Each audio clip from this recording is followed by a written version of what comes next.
Olá, bem-vindos à nossa análise. Hoje o foco é direitos humanos e acessibilidade. Oi. Temos aqui um resumo bem completo sobre o tema e a nossa ideia é discutir como o FGV, a Fundação Getúlio Vargas, pode cobrar isso no concurso do MPU, né? Exato. É um material denso, super relevante, então vamos lá tentar antecipar o que a banca pode aprontar. Com certeza. E a FGV tem um jeito, né? Cobra conceito preciso, a letra da lei, principalmente lei nova, Sim. e gosta de ver se o candidato sabe aplicar na prática. Mesmo que o resumo não entre a fundo em jurisprudência, é bom lembrar da importância, tipo o STF sobre depositar infiel, essas coisas ligadas ao Pacto de São José. Verdade. É quase um exercício de adivinhação, né? Tentar pegar a lógica da banca examinadora num tema tão amplo. Perfeito. Vamos começar então pela teoria geral. O resumo faz aquela distinção clássica, né? Direitos humanos, direitos fundamentais. Isso. Fala das características, historicidade, universalismo versus relativismo, irrenunciabilidade e as dimensões ou gerações de direitos.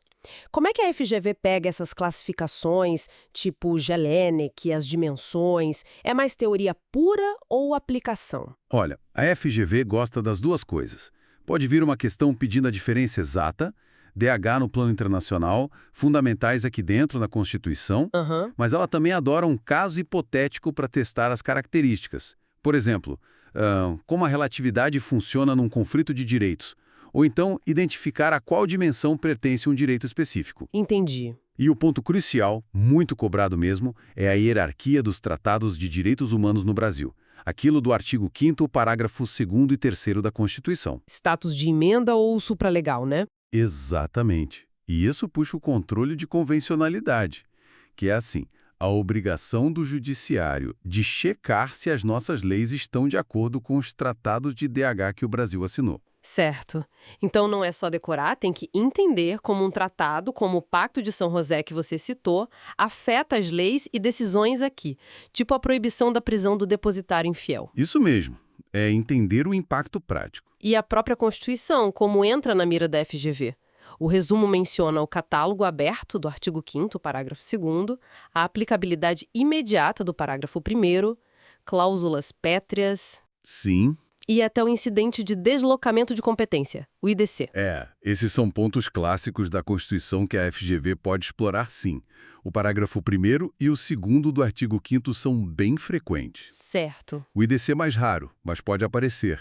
Talvez numa questão envolvendo a competência federal em violações graves de direitos humanos. Mas assim, onde a FGV realmente se destaca é na legislação específica. Ah, e complica mais. Complica e fica interessante. O Estatuto da Pessoa com Deficiência, por exemplo, é um prato cheio para a banca. É verdade, o resumo detalha bastante. Fala de barreiras, desenho universal, tecnologia assistiva, adaptação razoável, o que é mais crítico ali pensando na FGV. Os detalhes. A banca quer a literalidade. Saber os conceitos, tipo os tipos de barreiras. A atitudinal é uma que eles gostam, sabe? Uhum. A diferença entre desenho universal, que já nasce acessível, e a adaptação razoável, que é feita depois. E o ponto fundamental, a mudança na capacidade civil. A capacidade plena, né? Exato.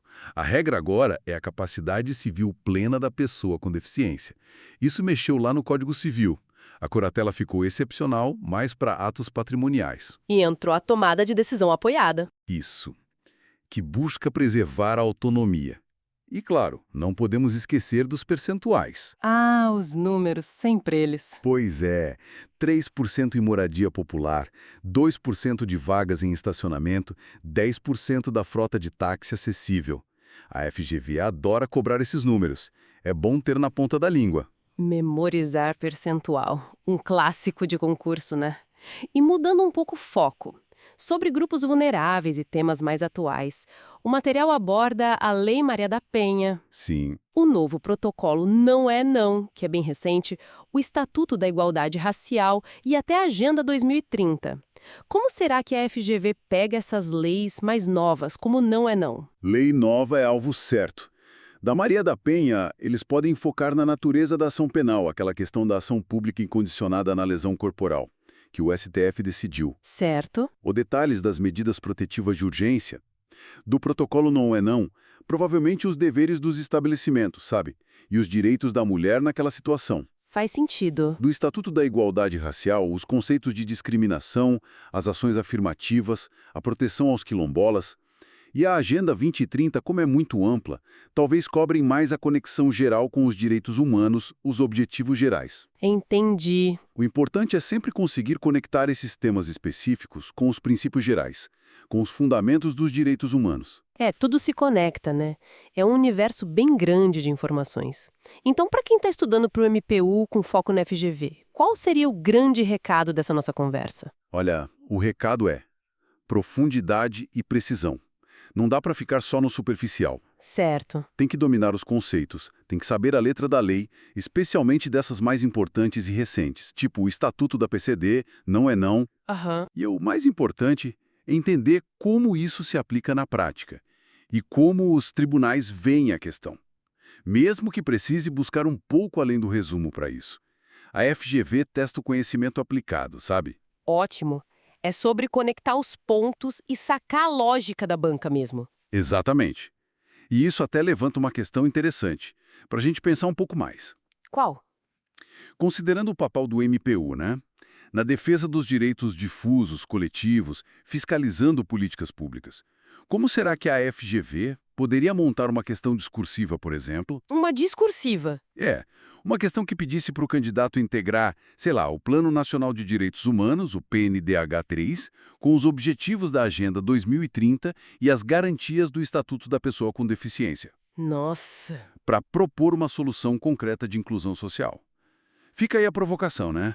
Como esses instrumentos todos conversam, na prática, e como a banca pode exigir essa visão mais articulada.